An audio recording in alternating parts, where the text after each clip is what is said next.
పెళ్లి ఫిక్స్ అయిందా? తెలుగు మ్యాట్రిమోనీకి థ్యాంక్స్ చెప్పాలి. పెళ్ళంటేనే తెలుగు మ్యాట్రిమోనీనే. 26 సంవత్సరాల నమ్మకం, లక్షలాది సంతోషకరమైన వివాహాలు. తెలుగు మ్యాట్రిమోనీని డౌన్లోడ్ చేయండి.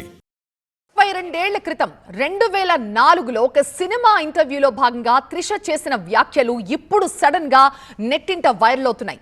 నేను నిజంగా చెప్తున్నా, మరొక 10 ఏళ్లలో నేను సీఎం అవుతారంటూ త్రిష నిజంగా సీరియస్ గానే చెప్పారా లేకపోతే ఆ రోజు సరదాగా చెప్పారో తెలియదు, కానీ ఇప్పుడు ఆ వీడియోకి ఆ పాత వీడియో ఒకటి సోషల్ మీడియాలో బాగా వైరల్ అవుతోంది. సో అంటే త్రిషకి రాజకీయాలంటే చాలా ఆసక్తి ఉంది. ఈ నేపథ్యంలో విజయ్ తను గెలిచే 2 స్థానాల్లో ఒకటి గనక వదులుకోవాల్సి వస్తే అక్కడి నుంచి త్రిష కూడా పోటీ చేసే అవకాశం ఉందన్న ఊహాగానాలు వెలువడుతున్నాయి. మరోవైపు విజయ్ తండ్రి కూడా పోటీ చేయొచ్చన్న ఊహాగానాలు వెలువడుతున్నాయి. సో ఇంతకీ విజయ్ ఏ స్థానాన్ని వదులుకుంటారు? ఒకవేళ ఆ వదులుకునే స్థానం నుంచి త్రిష గనక పోటీ చేస్తే ఎలా ఉండబోతుంది? ప్రస్తుతం దీనిపై సోషల్ మీడియాలో కావచ్చు, మెయిన్ స్ట్రీమ్ మీడియాలో రకరకాల కథనాలు, ఇంట్రెస్టింగ్ ఆసక్తికర కథనాలు కూడా మనం చూస్తున్నాం.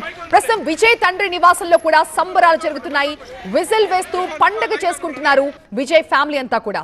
విజయ్ పాటలకి స్టెప్పులేస్తూ ఈ సక్సెస్ ని ఎంతగానో ఎంజాయ్ చేస్తున్నారు విజయ్ కుటుంబ సభ్యులంతా. విజయ్ కోసం వాళ్ళంతా కలిసి పాట కూడా పాడారు.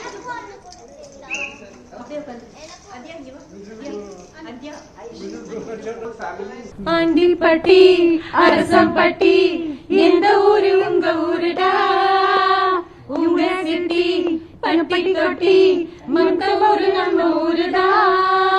ஸ்டாருங்க நாங்களும் ஓட்டு கேட்டா யாருமே ஜாதகம் பார்க்கறதில்ல, ஏங்க பாழைகள் புட்டா நாளுங்க நீங்களும் சிஎம் தான். வேண்டாமடா விவகாரந்தா, ஆட்சி வந்தா அதிகாரந்தா.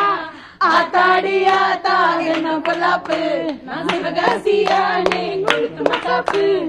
ஆத்தாடி ஆத்தா என்ன பொல்லாப்பு, சிவகாசி தானே கொடுத்து మతాపు. పెళ్లి ఫిక్స్ అయిందా? తెలుగు మ్యాట్రిమోనీకి థ్యాంక్స్ చెప్పాలి. పెళ్ళంటేనే తెలుగు మ్యాట్రిమోనీనే. 26 సంవత్సరాల నమ్మకం, లక్షలాది సంతోషకరమైన వివాహాలు. తెలుగు మ్యాట్రిమోనీని డౌన్లోడ్ చేయండి.